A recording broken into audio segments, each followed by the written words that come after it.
Hello everyone, I just wanted to explain how to do the TORA Endurance Championship Stint Results Collection. So, for example, let's say this is Stint 1 for A Lobby, so you're going to be working with the group of drivers I've just highlighted, from Williams Roadrunner down to Tom Whitty.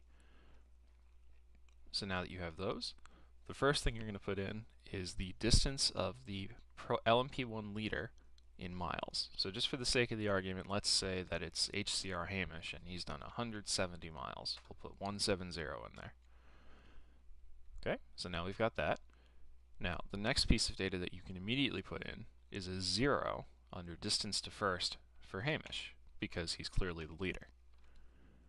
Now let's say that the second place driver is Dr. Beck, and that Beck's distance to Hamish at the end of the stint is 3,000 feet. So I'll put 3,000 here, and then I'll put 3,000 here, because before Hamish ticks over the next mile, the distance between him and Beck is 3,000 feet. Now, just so we have a little bit more data, let's say that AMS Renta is 100,000 feet behind. Now, these numbers are going to be different. I'm just using it so you can see the clear difference.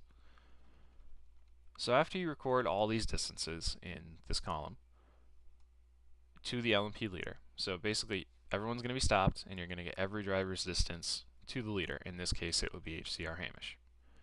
After you get those in feet, you're then going to have Hamish tick over to the next mile. So let's say that Hamish now has to tick over to mile 171, and that after he does so, his new distance to Beck is 8,000 feet. We'll put that here. Now what this is going to do is it's going to decrease all the distances in the total distance, because it's going to account for the different display in miles.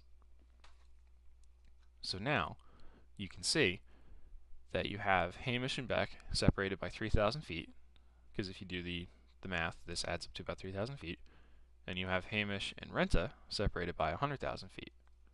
But it's now been corrected based on the total miles and the distance through mile 170 that Hamish was. The reason we have you tick over to the next mile is so that you can get the complete accurate distance in feet instead of just an approximation. So once again, I'm going to delete these values, and I'm going to do this one more time. So let's say that the leader is HCR Boxer, and he did 180 miles. So I'll put 180 here, and that his distance to the second place driver of TOS Turismo is 18 feet. So we'll put an 18 here, we'll put a 0 here, and we'll put an 18 here. Now after Boxer ticks over the next mile, let's say that the new distance between Boxer and Turismo is 5,000 feet. We'll put 5,000 here, and as you can see, the values have just updated, and that's all you have to do. It is entirely possible that people in total distance will have the exact same total distance if it's small enough. Doesn't matter, because the formula accounts for every foot. It only displays 2 digits just to make it a little bit cleaner to look at. Now if we scroll way over here to the end, you can see what I mean. The total distance is indeed calculated all the way out, and that's all you have to worry about. So with that done, it's very important that you make sure to put the data in the right spot, because if you do, everything will work just great. If you don't, it might take a bit to figure out. If you have any questions, please post them on the forum or send me a direct message on Discord, as I will not be at my Xbox for Stint 4. Enjoy!